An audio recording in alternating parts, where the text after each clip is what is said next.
Slobodno recite da ste ustaše i jeste i došli u svoju domovinu.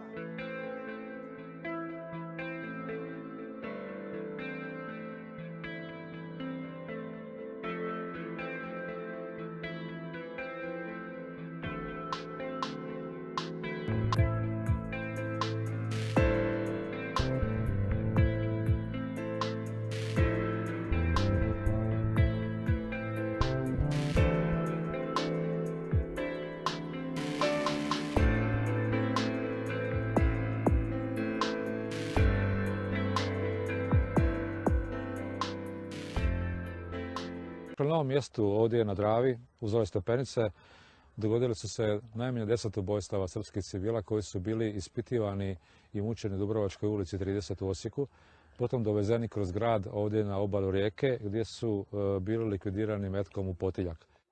Nam se predstaviti i reći kako se zovete. Krunoslav Fehir, iz Osijeka, rođen 1975. godine. Krunoslave, vi ste na neki način posljednjih dana osoba koja, da tako kažem, dovodi u neugodnu situaciju neke ljude koji su po vašem iskazu tih ratnih godina u Osijeku radili zločine. Možete li pripričati o čemu se konkretno radi i kako vi imate te spoznaje? Da, naravno. Prije svega bih rekao da je biti jedna osoba meni dovela u neugodnu situaciju. Naravno, radi se o Branimiru Glavašu. On je mene sa 16 godina doveo u situaciju da sam morao likvidirati civile isključivo srpske nacionalnosti. Tom trenutku sam bio doista obmanut jer nisam znao da se radi o civilima. U lipnju 1991. godine sam došao u postrojbu Branimirove Osječke bojne. Kasnije to bila prištabska brigada, pa 160. brigada. Ti prvi trenuci sam isključivo provodio vrijeme sa njim i bio gotovo u neposrednoj blizini njega. Brigada tada, odnosno Branimir Osječka bojna tada nije bila velika. Bili smo, kažem, gotovo cijelo vrijeme zajedno i vrlo dobro sam ga upoznao. Zapovjedi isključivo smo izvršavali po njegovom naređenju, ali tada je on bio nadređeni. Nekakav vojni lanac u samom početku u vrhu je postojao, ispod toga manje više se radilo o običnim vojnicima. Recite, spomenuli ste ovdje uvodno likvidacije srpskih civila, a da vi niste znali da se radi o civilima. O čemu se točno radi? Pa, bio sam na osiguranju unutarnjeg i vanjskog objekta bivšeg sekretarijata za narodnu obranu. Bio sam tada, imao sam 16 godina, bio sam naoružan i kratkim i dugim naoružanjem, naravno isključivo po zapovjedi Branimira Glavaša, jer je on bio ta osoba koja je primala u postrojbu. Bio sam to je bilo gotovo među prvim danima su već krenule likvidacije civila u mome naravno prisustvu, jer bio sam na stražarskom mjestu gdje su bili inače zatečeni, odnosno zatočeni civili. Tko je izdavao naređenje da se ti civili privedu i s kojom argumentacijom? Isključivo Branimir Glavaš i njegove riječi su bili da su to teroristi i četnici. Znači, nikada se nije spominjalo da se radi o građanima srpske nacionalnosti. Isključivo je, kažem, ponavljam, radilo se o teroristima i četnicima koji su bili pod navodnicima zatečeni, naoružani itd. itd. I što se događalo s tim ljudima kada ste ih priveli? Od tih ljudi se doista tražilo, kasnije što sam ja sam shvatio, ali doista nakon svega toga što smo počinili, nešto nemoguće u što ljudi doista nisu bili upetljani.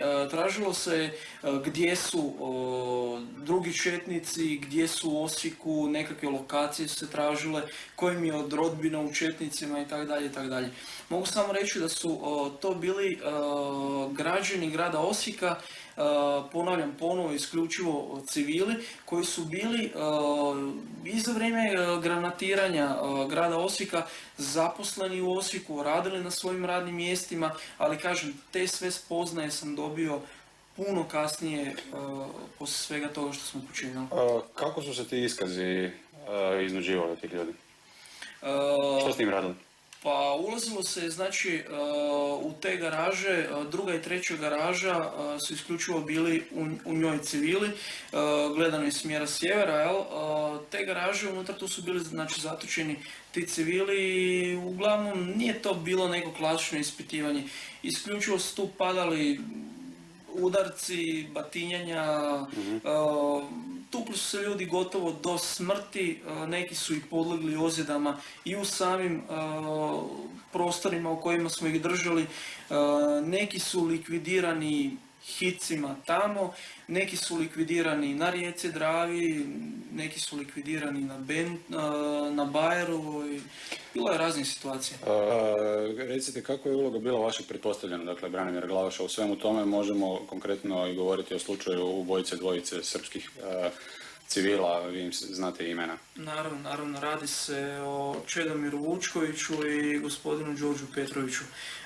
Radi se također isključivo o civilima koji su zatečeni gotovo na ulicama, dovedeni su u ranim popodnevnim satima. Taj dan sam bio negdje oko 4 do 5 sati na straži u neposrednoj blizini gdje su isti bili zatočeni.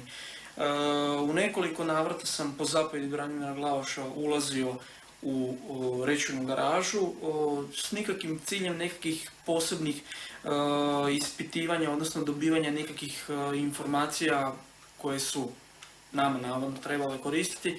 Isključivo smo ulazili unutra sa ciljem da ih se tuče. Naravno, izvršavao sam tada zapovjed nadređenoga, tada je bio on nadređeni, bili smo vojna formacija i zapovjed se je morala izvršiti. Recite, što ste radili onom prvoj osobi, dakle, koja je na kraju ubijena hicima? Da, radi se o Čedomiru Vučkoviću, osobi koja je gotovo isto na isti način pretučena kao i Đorđe Petrović. Tukli smo ih negdje do 9 sati navečer, odnosno 21 i 21:30 smo ušli u sam prostorija i također jedan pripadnik Branimira Osječke bojne.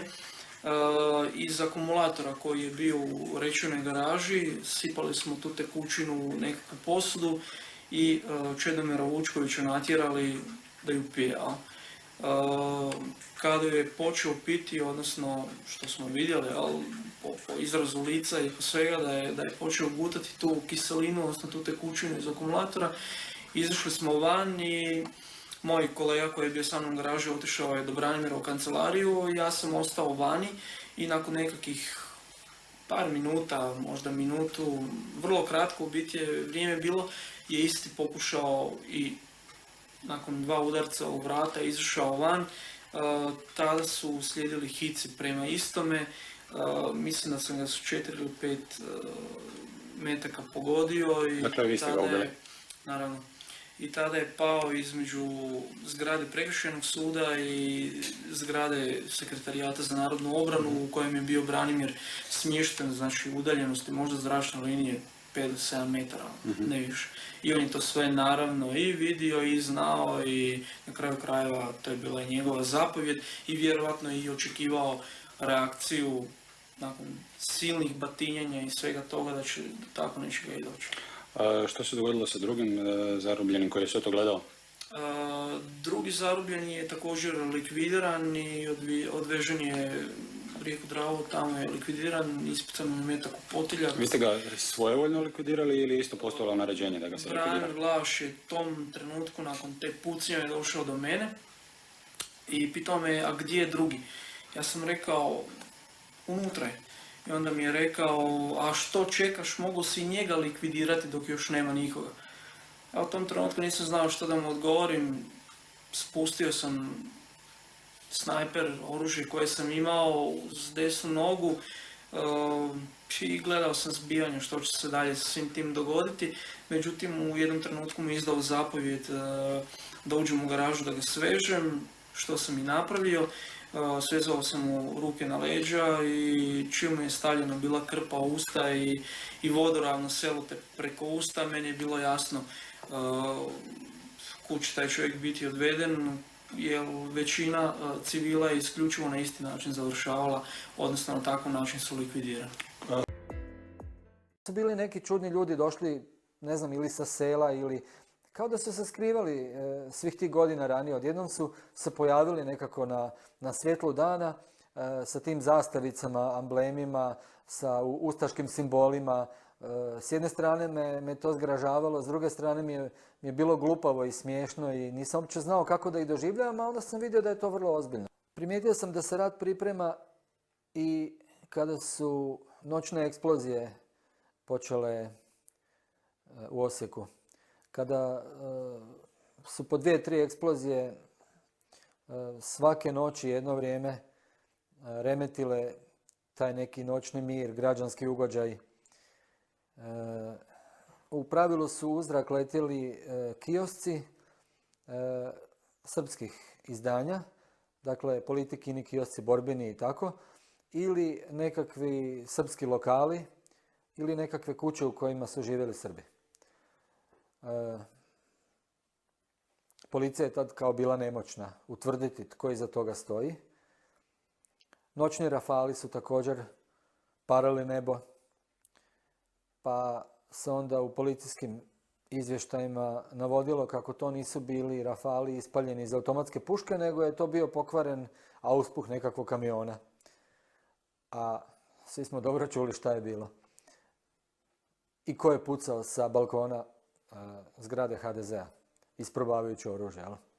Sve se to znalo i poslije smo dobili u knjizi Slavonska krv informacije o tome ko je dilao eksploziv i u kojim količinama.